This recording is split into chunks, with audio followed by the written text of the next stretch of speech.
Am I audible, student? Hello.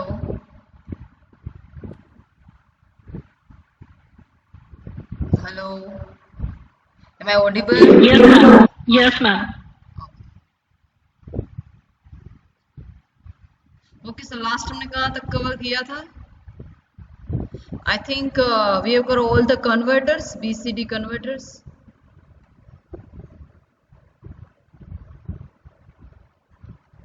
ये converter हो गए थे सारे, binary to Gray and BCD to XS3. All things are covered in last lecture or not? Hello.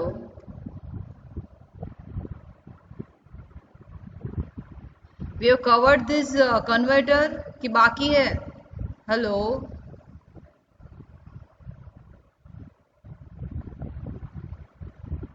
Yes ma'am, last binary to excess से करवाया था. अच्छा, और उसका डायग्राम भी हो गया था ना, BCD to XS3. Yes ma'am. Okay.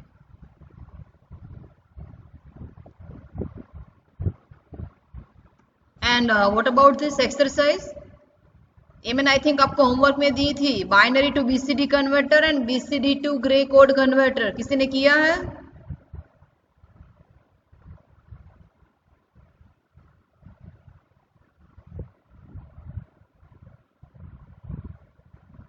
I have given in your homework binary to BCD and BCD to gray. Anyone try for this? किसी ने किया है?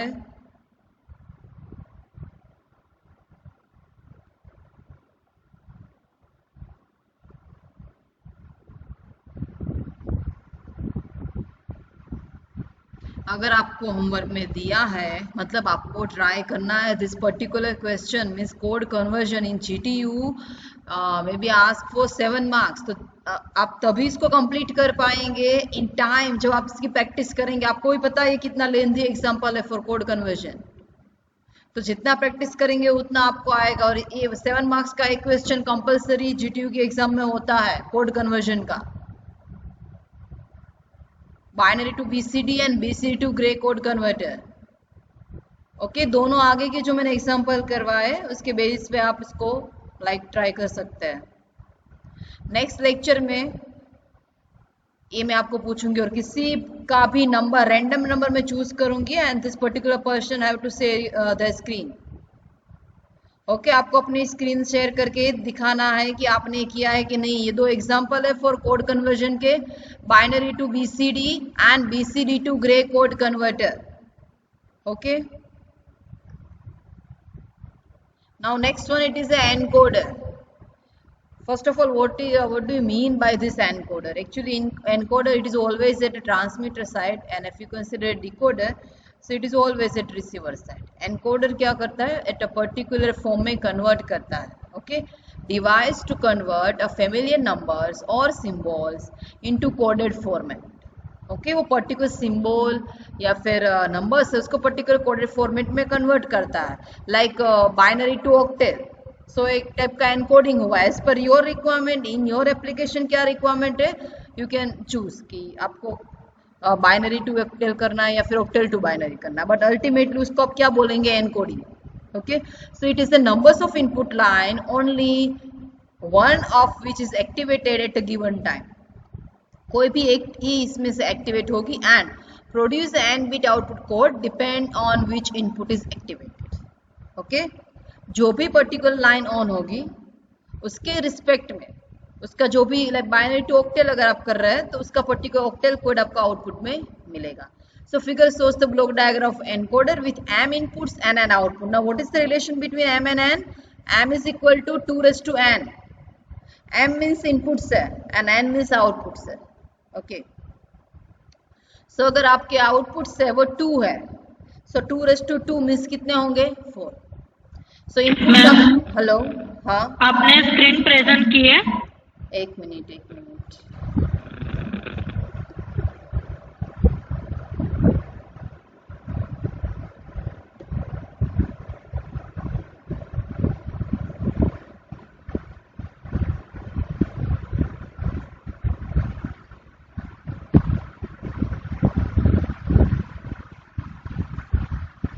Okay, now it's visible. Yes ma'am. तो इतनी देर से क्या कर रहे हैं? आपको मैंने पहले ही बोला हुआ है कि मेरी फुल स्क्रीन होती है तो मुझे मैसेज नहीं रीड होते। आपको एटलीस्ट अपना माइक ऑन करके बताना तो चाहिए कि नहीं हो रहा है। आपको मैंने एग्जांपल भी पूछा कि आपने किया, फिर भी कोई आंसर नहीं है। ओके, तो ये दोनों binary to BCD and BCD to Gray code converter आपको होमवर्क में करना है। नेक्स्ट लेक्चर मंडे में आपको पूछूंगी ये, और किसी को भी अपनी स्क्रीन शेयर करके दिखाना है। ओके, नाउ नेक्स्ट वन है एनकोडर। ओके, सो एनकोडर क्या करता है? नॉर्मली कोड करता है, डिपेंड कि आपको बाइनरी टू ऑक्टेल करना है या फिर ऑक्टेल टू बाइनरी, तो उसके हिसाब से वो कोडिंग करेगा। ठीक है, so it is a encoder. M inputs है एंड एन आउटपुट्स है। अगर आपको like what is the relation between M and 2n? So if n is equal to 2 means if outputs 2 है, then how many inputs are required? 4. 4 inputs and 2 output. Okay, it is a relation between m is equal to 2 raised to, and it is a encoder, and at a time only one input is active and particular code of this input is represented at the output side. It is encoder. Now most important part of encoder, it is a priority encoder. It is always asked in GTU for 7 marks. Priority encoder means this particular encoder gives the priority कि like आपको numbers दिए है कि 1 2 3 4 means मेरे 4 inputs है, D0 D1 D2 D3 D4। तो of course 4 है वो वैल्यू ग्रेटर होती है compare to 3। Okay, so always D4 वो फर्स्ट एक्टिवेटेड होगा, उसके बाद D3 एक्टिवेटेड होगा, उसके बाद D2 एक्टिवेटेड होगा, उसके बाद D1 और उसके बाद 0। तो जो हायर नंबर से उसको फर्स्ट प्रायोरिटी मिलेगी, दैट्स व्हाई फॉर एक्टिवेट होने के लिए, that's why it is called as a priority encoder. So priority encoder, it is a logic circuit that respond to just one input in accordance with some priority system among all those that may be simultaneously high. अगर सारे like 2 inputs आए हैं अभी आपके पास, ठीक है, तो किसको प्रायोरिटी मिलेगी? जिसका नंबर ज्यादा है, प्रायोरिटी नंबर ज्यादा है, उसको फर्स्ट प्रायोरिटी मिलेगी। ठीक है, तो most common priority system is based on the relative magnitude of the inputs. Whichever the decimal input is largest is the one that is encoded. जिसकी decimal value ज़्यादा है वो first encoded होगा। Okay? For example, if both decimal 3 and decimal 4 are activated simultaneously, ठीक है, so priority किसको मिलेगी? decimal 4 को। Your encoder first encode the decimal 4, उसके बाद वो 3 को क्या करेगा? मतलब encode करेगा। ठीक है, so it is a D0 D1 D2 and D3। आपके पास 4 इनपुट्स है, देन D3 को फर्स्ट प्रायोरिटी मिलेगी, उसके बाद D2 को, उसके बाद D1 को एंड उसके बाद D0 को। लेकिन ये प्रायोरिटी का कब पॉसिबल है? अगर आपको ऐसा दिया है कि अगर 4 हो या फिर कोई भी 2 इनपुट्स है वो साथ में एक्टिवेटेड है, तो मतलब साथ में उसकी वैल्यू क्या है? हाई। साइमल्टेनियसली अगर हाई है मोर देन 2 इनपुट्स, सो ये आप अप्लाई कर सकते हैं, प्रायोरिटी वाइज वो एनकोडिंग करेगा। ओके, टेबल फर्स्ट आपको दिखा देते हैं, उससे जल्दी आइडिया आएगा। ओके, हमने यहाँ पे 4 इनपुट्स लिए है, D0 D1 D2 and D3। Okay, so of course कितने आउटपुट आएंगे? What is the relation between m and n? m is equal to 2 raised to n। तो अगर 4 इनपुट्स है तो of course n means output कितने आएंगे? 2। सो AB it is your output and V it is for use, it is A third output used for validation purpose, कि आपने जो input दिया है वो एक्चुअल में वैलिड है कि नहीं। Okay, now what is this validation inputs? So in addition to A and B, the circuit has a third output designed by V. This is a valid bit indicator that is set to 1 when one or more inputs are equal to 1. Valid bit आपको 1 कब करना है? when one or more inputs are equal to 1. कोई भी एक input 1 है या फिर 2 इनपुट्स 1 है तो वैलिड बिट की वैल्यू क्या रहेगी? 1। But if all inputs are 0, if all inputs are 0 then priority की कोई रिक्वायरमेंट ही नहीं है, क्योंकि कोई भी एक्टिव इनपुट्स नहीं है। So there is a no valid input and in this condition V is equal to 0। Okay, यहाँ पे देखो सारे इनपुट्स अगर 0 है then V is equal to 0 because invalid inputs है, और कोई भी अगर वैल्यू 1 है then we have to place 1, it is a valid bit. Okay, and for AB क्या आएगा?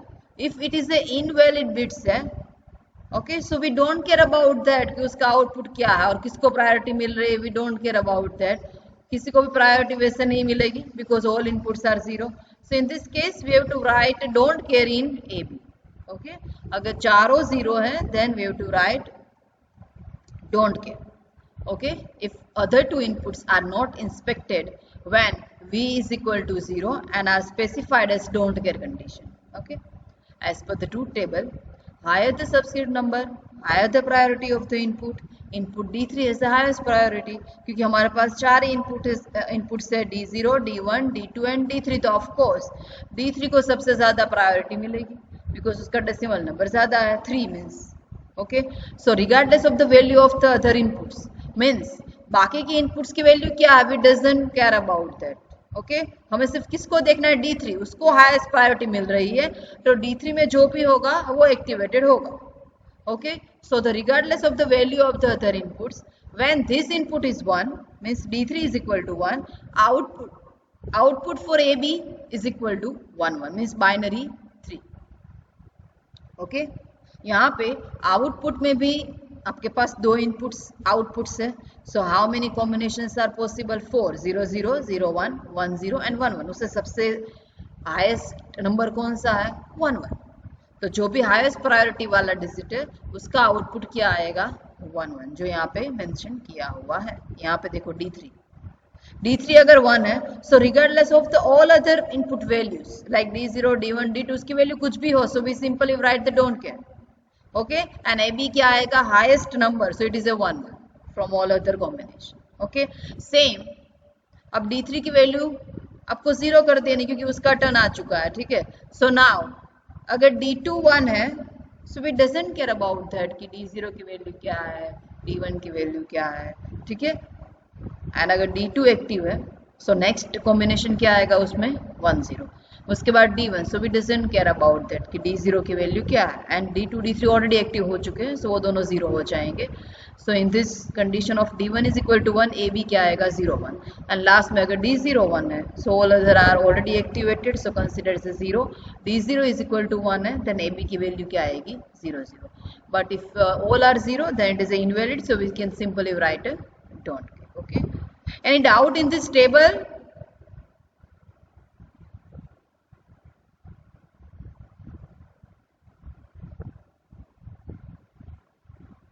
Please give the acknowledgement. किसी को इस टेबल में डाउट है, ट्रूथ टेबल में priority encoder? Hello,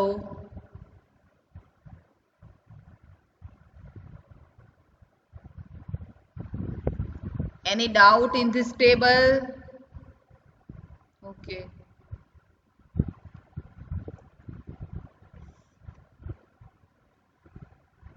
okay, simply from table you can write equation also, but it is not a simplified equation. We have to draw the K-map, simplify the equation. After that we can find the final equation and draw the logic diagram, which is our aim for priority encoding. Okay, so A कैसा है, यहाँ पे A आपको A को observe करना है. देखो A कहाँ कहाँ पे 1 है, तो ऑफ कोर्स क्या वैल्यू है, D2 D3 dash plus D3. ठीक है, D2 D3 dash plus D3, जहां पे 1 वही लिखना जैसे हम आगे करते थे, सेम ही है. सेम B की इक्वेशन क्या आएगी, डोंट केयर को अभी कंसीडर नहीं करना, ओनली 1 कहाँ पे वही देखना है मुझे. सो 1 ये दोनों कॉम्बिनेशन पे है, तो क्या वैल्यू है यहाँ पे, D1 D2 dash D3 dash plus D3, and same for इसके लिए क्या आएगा. ओके, आप चाहे तो इंडिविजुअल इक्वेशन भी लिख सकते हैं, बट नॉर्मली इसका क्या आएगा कि कोई भी एक्टिवेटेड इनपुट्स 1 है मतलब V क्या होगा, एक्टिवेटेड होगा. तो we can simply write D0 plus D1 plus D2 plus D3, in this way भी लिख सकते हैं. और ठीक है, कहाँ कहाँ पे 1 है इस तरह से भी लिख सकते हैं कि D0 D1 dash D2 dash D3 dash plus D1 D2 dash D3 dash plus D2 D3 dash plus D3, वैसे भी लिख सकते हैं. बट अल्टीमेटली वो आपको क्या देगा, D0 plus D1 plus D2 plus D3 देगा. ठीक है, तो इस टेबल में से मुझे अभी first of all mean term find out करनी है कि कौन कौन सी मीन टर्म्स है, कहाँ कहाँ पे मुझे 1 प्लस करना है, and then you can draw the K-map for this 3 outputs. A B and V तीनों के लिए मुझे क्या मैप ड्रॉ करना है। ओके, तो इसमें आप क्या करना है, फर्स्ट ऑफ ऑल मुझे कॉम्बिनेशन तो मेरे पास इतने ही है, तो इतनी सारी मीन टर्म्स कैसे आई मेरे पास ए के लिए। Actually for x one time we have to consider value of x it is 0 and second time we have to consider a value of x it is a 1 alternatively। क्या consider करना है मुझे, x की value 0 and 1, same यहाँ पे क्या आएगा, 1 time 0 consider करना है, सेकंड टाइम इसकी वैल्यू को 1 कंसिडर करना है, सेम फॉर यहाँ पे फर्स्ट इसकी वैल्यू को 0 कंसिडर करना है फिर 1 कंसिडर करना है। ठीक है, तो ऑफ कोर्स अगर आप यहाँ पे देखें तो दो एक्सेस है, तो दो अननोन है, दो वेरिएबल है आपके पास, तो उसके कितने कॉम्बिनेशन हो सकते हैं, 4, 0 0 0 1 1 0 1 1। तो एक पर्टिकुलर 1 के लिए आपको 4 कॉम्बिनेशन मिलेंगे। सेम फॉर हियर, यहाँ पे 1 है बट डोंट केयर कितने 3, so we can write 8 combination. Okay, for this particular 1, so 8 plus 4 means 12। इसके लिए कितने लिख सकते हैं, कौन बताएगा, यहाँ पे तो लिखने के चांसेस ही नहीं है, क्यों, क्योंकि हमें सिर्फ एक की वैल्यू को ही लिखना है कि कहाँ कहाँ पे 1 है, तो इन दोनों कॉम्बिनेशन पे 1 है, तो यहाँ पे मुझे 8 कॉम्बिनेशन मिलेंगे, यहाँ पे 4 मिलेंगे, so 8 plus 4 means 12। So check out in a आपके पास 12 मीन टर्म्स होगी, 1 2 3 4 5 6 7 8 9 10 11 12। ओके, दूसरा ऑप्शन कैसा है कि आप पूरे के पूरे 16 टर्म लिख दीजिए। यहाँ पे मैंने सिर्फ 5 ही टर्म लिखे हैं, कॉम्बिनेशन लिखे, यू कैन राइट 16 कॉम्बिनेशन, उसके बाद आप लिख सकते हैं, बट आपके उसके लिए उसके बाद आपको ये वैल्यू पुट करना डिफिकल्ट हो जाएगा, इसीलिए। अदरवाइज आप इस टेबल को एक्सटेंड करके 16 का भी बना सकते हैं, हो जाएगा। ठीक है, लेकिन ये पर्टिकुलर कॉम्बिनेशन के लिए वैल्यू क्या रखनी है, 1 1। ठीक है, क्या करना है आपको, फर्स्ट ऑफ ऑल जहां जहां पे अगर मैं ए की वैल्यू की, ए के मीन टर्म्स, फॉर ए के लिए मीन टर्म्स फाइंड आउट कर रही हूँ, तो यहाँ पे 1 1 है, कि 1 1 कौन से कॉम्बिनेशन के लिए है, तो x की वैल्यू 1 टाइम 0 रखनी है, सेकंड टाइम 1 रखनी है, तो आप x दो वेरिएबल कंसिडर करें तो हमें 4 वैल्यू मिल सकती है, 0 0 0 1 1 0 एंड 1 1, तो ये 4 और इसके 8 कॉम्बिनेशन मीन्स 12। ओके, यहाँ पे कितने बनेंगे, कौन मुझे बताएगा, चलो b के लिए मीन टर्म्स कितनी आएगी,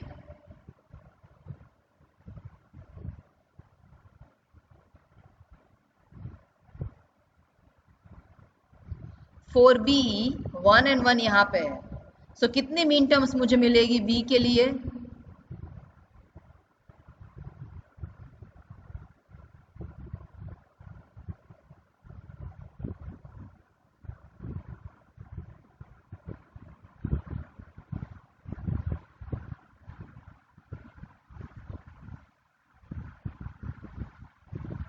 मीन टर्म्स कितनी मिलेगी बी के लिए वो पूछ रही हूँ मैं आपको। यहाँ पे 1 है, यहाँ पे 1 है, तो मीन टर्म्स कितनी आएगी, कितने कॉम्बिनेशन जो 1 1 1 को बिलोंग करेंगे, उतने कितने कॉम्बिनेशन आएंगे जो 1 को बिलोंग करेंगे। पुट x की value 0 1 time, second time 1 place करनी है, same for here.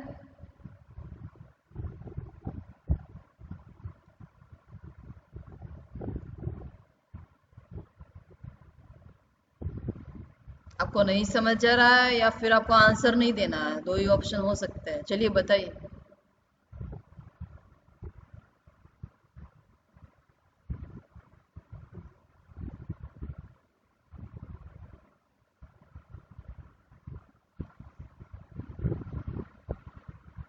Do you understand, वही मुझे तो डाउट है। इस टेबल में से मैंने ये मीन टर्म कैसे फाइंड की, किसी को पता चला,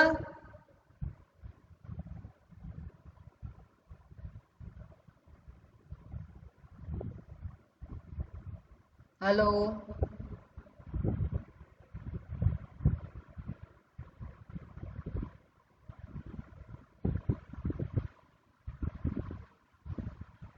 ओला प्रेजेंट, मुझे तो नहीं लग रहा है, अपना सिर्फ वो ईयरफोन लगा के चले गए ऐसा लग रहा है मुझे तो।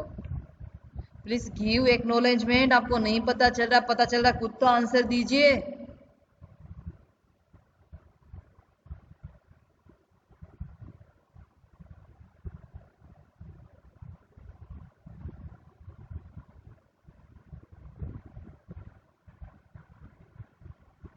हेलो,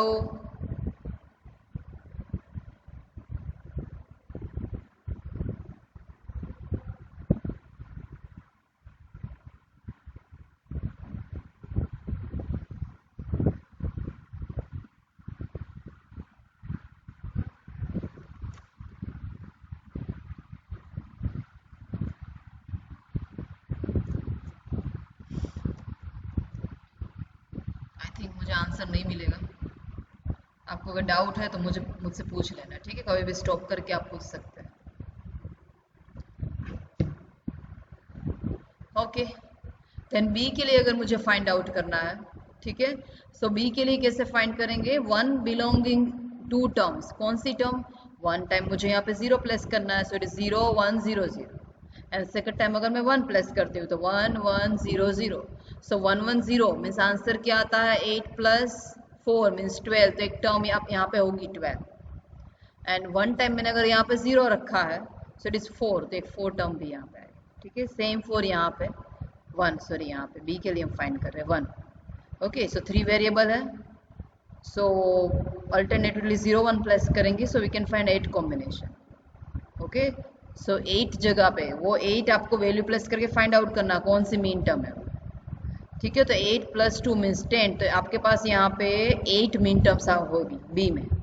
सेम फॉर वी के लिए अगर आप फाइंड करते हैं, सो वी में क्या हो रहा है? देखो, वी में एक तो 1 टर्म है, उसके बाद यहाँ पे 2 टर्म मिलेगी, चारों में वो 1 है, दैट्स वाई 1, यहाँ पे 2 मीन्स 3, यहाँ पे 4 मीन्स 7, 7 प्लस यहाँ पे 8 means 15, so all 15 term covered in V, because at each and every combination के लिए what is the value of v? 1, so which cover all the combination 1 to 15. now you have to draw the K-map, a b v के लिए K-map draw करना है, equation find out करनी है, and logic diagram draw करना है। okay, now priority encoder for a के लिए वैल्यू फाइंड कीजिए, आपको a दिया हुआ है, उसके लिए मुझे इक्वेशन फाइंड आउट करनी है, फाइंड आउट और मुझे आंसर बताइए।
एक आंसर बताइए।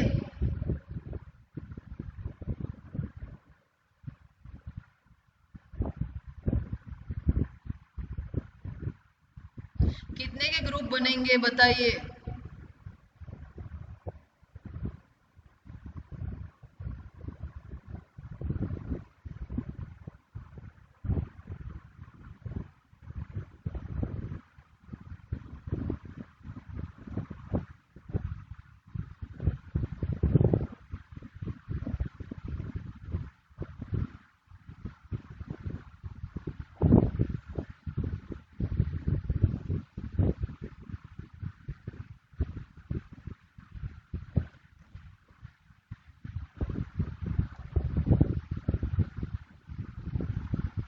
यहाँ पे 8 8 के 2 ग्रुप बनेंगे, ठीक है? And what about answer? if you consider the row, so it is a d3, and if it is a column then we can consider it is simply changing, d0 d1 continuously change होगा, so d3 यहाँ पे answer आएगा, so one answer it is a d3, and if you consider this 2 okay rows, so it is a d2, so your answer it is a d2 plus d3 for a, and if you consider b, okay, so b के लिए कहाँ पे mean terms आप one कहाँ plus करना है? Mean terms आपके पास है, वहां पे आप क्या प्लस करना है? 1।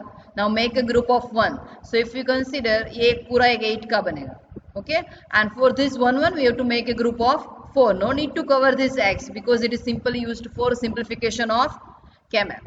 तो आपके पास 2 ग्रुप बन गए। नाउ फॉर दिस आपका आंसर क्या आएगा? d3, and for this answer क्या आएगा यहाँ पे एक्चुअल में? d2 dash d1, Okay, so it is a B3. Now for if you consider a V, so V1 may accept this term all are like 1. Okay, so we can simply like write the combination of 8. जैसे ये दो 8 8 के बन गए, ठीक है, and ये complete 8 का एंड ये पूरा एक 8 का, मीन्स 8 के टोटल 4 बनेंगे. ओके, सो अगर इन दोनों को फर्स्ट ये ग्रुप का हम कंसिडर करते हैं 8 का, so your answer it is simply D1. For this it is a D0, for this it is a D3 and for this it is a D2. So it is a D0 plus D1 plus D2 plus D3. Okay, इस तरह से आप particular mean term find out करनी है table से, and mean term को कहाँ place करना है in your K map, simplify your K map, find the equation and draw the logic diagram. Okay, आपके पास A, B and V 3 outputs है, अल्टीमेटली 2 ही है, but V it is only used for validation purpose. Okay, so A is equal to D3 plus D2. Okay, so D3 आपको already दिया हुआ है, D3 and D2. First of all आपको जो भी इनपुट्स वो यहाँ पे ले लेने हैं at the left hand side, D0, D1, D2, D3 as per the requirement. Simple sketch करना है. A is equal to D3 plus D2, so we have to require 1 और गेट फॉर A. B के लिए क्या चाहिए, 1 and gate and 1 और gate. And gate for multiplication of D2 dash and D1, so it is a D2 dash D1. Okay, and plus D3. Same for V is equal to क्या है, D3 plus D2 plus D1 plus D0. So all यहाँ पे D3 plus D2 था तो already मैंने वहाँ से ले लिया, and after that we just give the D1 and D0. So by using this particular OR gate we can find V is equal to D3 plus D2 plus D1 plus D0. So it is a priority encoder. Okay, most important. Normally 7 marks से पूछा जाता है. Simple ही encoder आपको कोई नहीं पूछेगा, आपको directly क्या पूछेंगे, एनकोडर पूछेंगे. Not means simple encoder, but it is a priority encoder. Okay, so क्या क्या किया प्रायोरिटी एनकोडर में आपने, सिंपली फर्स्ट ऑफ ऑल ये टेबल बनाना है. D3 की प्रायोरिटी ज़्यादा है तो फर्स्ट ऑफ ऑल D3 की वैल्यू को 1 रखना है, and regardless of the value of the other. Okay, उसकी वैल्यू कुछ भी हो बट D3 में जो है वही एक्टिव होगा, मीन्स D3 ही एक्टिव होगा एट दैट मोमेंट. ओके, उसके बाद D3 वन टाइम एक्टिवेट होगा तो यहाँ पे 0 आएगा. आगे के दो की वैल्यू कुछ भी हो, we don't care about that, हमें सिर्फ D2 को देखना है. उसके बाद ये दोनों यूज हो चुके हैं, D3 and D2 means activate हो चुके हैं, so we can simply write 0. Same D1 की वैल्यू क्या आएगी, 1. We don't care about D0, and last में इसकी वैल्यू भी क्या होगी, 1. एंड जिसकी प्रायोरिटी ज़्यादा थी उसको हायर नंबर देना है, सो 1 1 1 0 0 1 एंड 0 0. ठीक है, उसके बाद वन टाइम x की वैल्यू 0 रखनी है, सेकंड टाइम 1 रखनी है. उसके हिसाब से 1 कहाँ कहाँ पे है, कौन सी मीन टर्म्स को बिलोंग कर रहा है, वो सारी मीन टर्म्स आपको यहाँ पे लिखनी है. Draw the K map, simplify the equation and draw the logic diagram. Okay, it is a priority encoder. Any doubt in this?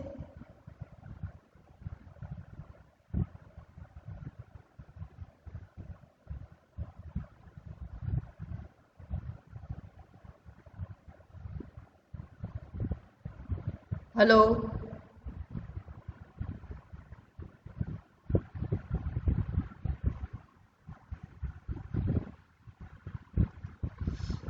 Okay, next one it is a BCD to 7 segment decoder. बहुत easy है वो, जो आप normally lift में use किया जाता है, digital watch में. आपके जो 7 सेगमेंट है, it is consist of each and consist of LEDs. Okay, all segments consist of LED. कितने सेगमेंट है, टू रिप्रेजेंट 8, मुझे टोटल 7 सेगमेंट चाहिए. ओके, तो जो भी डिजिट डिस्प्ले होगा कि 0 1 2 3 4 5 6 7 8 एंड 9, हम 9 तक उसको डिस्प्ले कर सकते हैं. ठीक है, so it is A BCD to 7 segment decoder. Because कितने सेगमेंट है, 7 6 6 एंड बीच वाला है, सो इट इज 7. ओके, सो आपको जो भी BCD में डेसिमल वैल्यू दे कि 0, तो 0 डिस्प्ले होगा. फिर 1 दूं तो 1 डिस्प्ले होना चाहिए, 2 मीन्स 2 होना चाहिए. सो it is A convert decoder, BCD to 7 segment decoder. तो BCD में हमें पता है कितने नंबर्स आते हैं.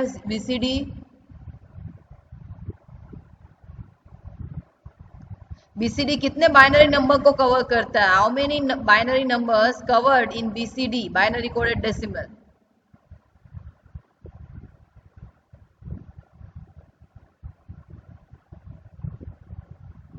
कुछ तो आंसर दीजिए. BCD में कहां तक हम वैल्यू लिख सकते हैं बाइनरी की. 4 नो। बीसीडी नंबर आप कहां तक लिख सकते हो वो पूछ रही हूँ, बाइनरी कोडेड डेसिमल। अभी आपको 7 सेगमेंट में कुछ नहीं पूछ रही मैं। बीसीडी नंबर अगर आपने 4 डिजिट ली है तो टोटल 16 कॉम्बिनेशन हो सकते हैं। Yes, we just write from 0 to 9। आप सिर्फ बीसीडी को 0 to 9 तक ही रिप्रेजेंट कर सकते हैं। तो आपको इसमें क्या करना है, यहाँ पे देखिए डेसिमल नंबर कितने लेने हैं, 0 to 9, उसका बीसीडी लिखना है। मीन्स अल्टीमेटली वो बाइनरी ही है। ओके, एंड आपके आउटपुट्स क्या है, मैं किसको मतलब इनपुट्स दे रही हूँ, तो 7 सेगमेंट को दे रहे हैं। जैसे ये आपको एक डिकोडर दिखाया, देखो A1 A0 A2 A3, वो सारे मेरे क्या है, इनपुट्स है। और आउटपुट क्या है मेरे, तो A B C D E F and G। क्यों, कितने सेगमेंट है इसमें, टोटल 7 सेगमेंट है। वो पूरे के पूरे 7 सेगमेंट है, वो मेरे आउटपुट्स है। वाई आउटपुट्स है, क्योंकि पर्टिकुलर डिजिट है वो डिस्प्ले होगा यूजिंग दिस सेगमेंट। ओके, तो सिंपल यहाँ पे देखो किसके साथ कनेक्टेड है, ए कौन सा है तो वो कनेक्ट किया है। ए कौन सा है, दिस वन, इट इज ए। फिर ये बी, फिर ये सी, तो सिंपली कनेक्ट किया हुआ है। ठीक है, उसके बाद यहाँ पे टेबल आएगा। So BCD cover only 0 to 9। So 0 to 9 simply cover होंगे यहाँ पे। अब A B C D E F कैसे लिखेंगे, तो फर्स्ट है 0 0 0, कौन सा डेसिमल डिजिट है, 0। तो 0 अगर मैं डिस्प्ले कर रही हूँ तो जी के अलावा सारे एक्टिव हो रहे हैं, मतलब जी के अलावा जितने भी आउटपुट से सबकी वैल्यू क्या होगी, 1। तो all are 1 except G. Now next digit कौन सा मुझे डिस्प्ले करना है, 1। तो 1 में कौन से दो एक्टिव है, बी एंड सी, तो बी सी की वैल्यू ही सिर्फ 1 है, बाकी सारी वैल्यू क्या है, 0। नेक्स्ट क्या है, 2। तो 2 में कौन सा एक्टिव हो रहा है, देखो A B G E and D, A B G E and D, so A B D E and G, all other are 0। Okay, if you consider 9 sorry 8, तो 8 में सारे कवर हो रहे हैं, देखो तो 8 में क्या होगा, सारे 1s आएंगे। एंड 9 में क्या होगा, कितने कवर हो रहे हैं, एक्सेप्ट ई, तो ई में ही सिर्फ क्या होगा, 0, बाकी के सारे कवर हो जाएंगे। तो अब इजी है, आपके पास टेबल है, वेरिएबल्स है। We have to draw the 4 variable K map and find the draw the K map for each and every output, A B C D E F G, जितने भी आउटपुट्स है सबके लिए मुझे क्या ड्रॉ करना है, केमएप। ए के लिए अलग से केमएप आएगा, कहाँ कहाँ पे ए की वैल्यू 1 है वो प्लेस करना है। Simplify the K map and find the equation. Same draw the K map for B, for C, for D, for E, for F and for G। Means आपके पास टोटल 7 केमएप आपको ड्रॉ करना है, 7 इक्वेशन डिराइव करनी है और उसका लॉजिक डायग्राम बनाना है। And this particular question is also asked in 7 marks. Okay, आपको एक यहाँ पे करके दिखाया हुआ है, देखिए बी वाला, बाकी सारे आपको होमवर्क में करने हैं। A B C D E F G, जितने भी ये सारे होमवर्क में करने हैं। ओके, बी में कहाँ कहाँ पे वैल्यू 1 है, देखो तो यहाँ पे सारी वैल्यू लिखी हुई। ओके, ये डोंट केयर कहाँ पे लिखे हुए हैं, मैंने कौन बताएगा, चलो बीसीडी में कौन से नंबर्स को हम ऐसे डोंट केयर ले सकते हैं, we already discussed in converter also. कौन से नंबर को हम ले सकते हैं don't care,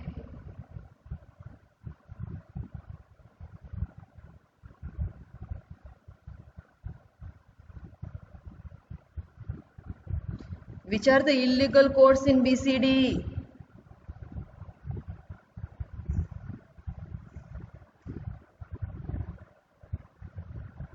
If you consider a 4 variable, then 16 combination are possible. अब तो बताइए कौन से इनवैलिड कोड होंगे BCD में।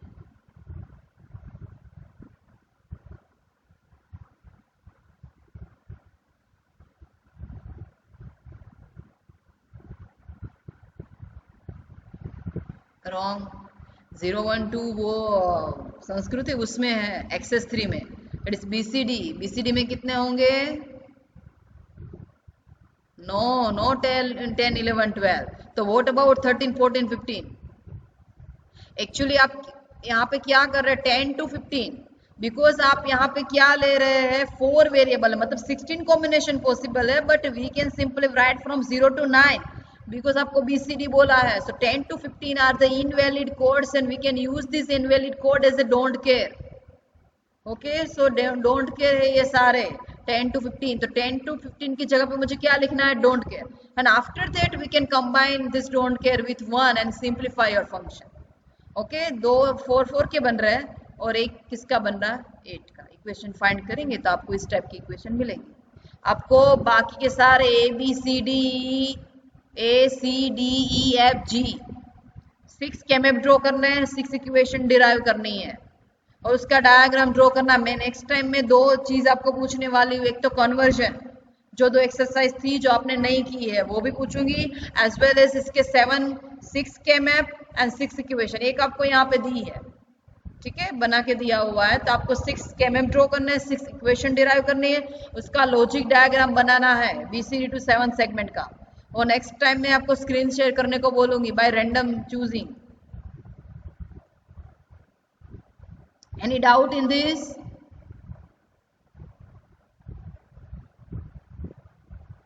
Hello. Okay.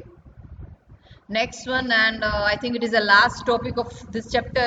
It is a tabulation method, but which we have covered next time, because we will cover next time, because it is a very like quite difficult, not a very, but quite difficult method for simplification of Boolean function.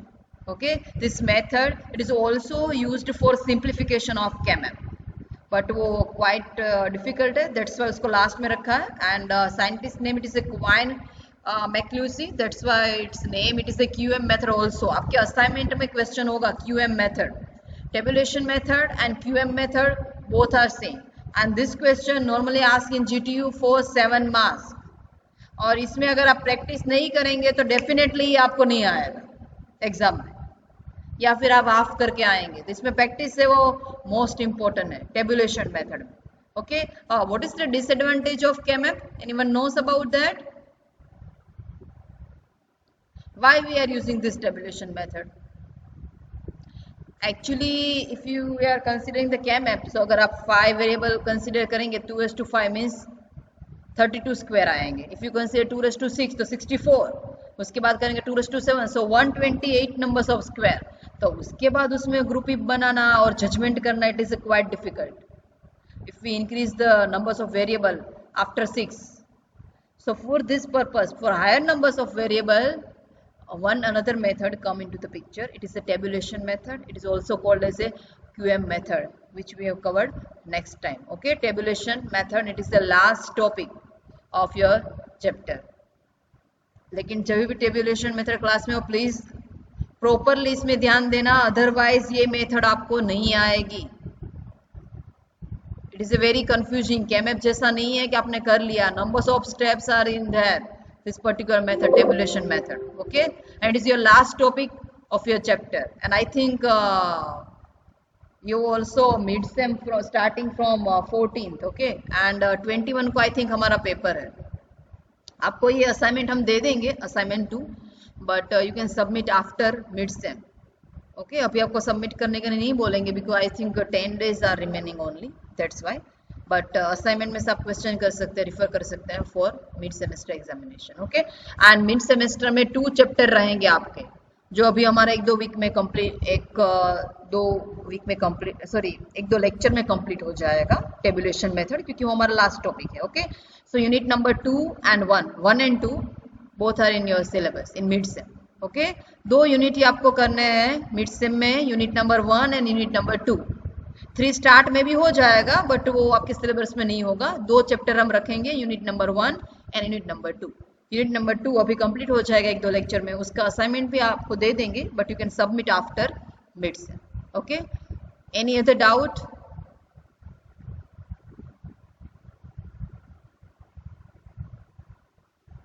Okay.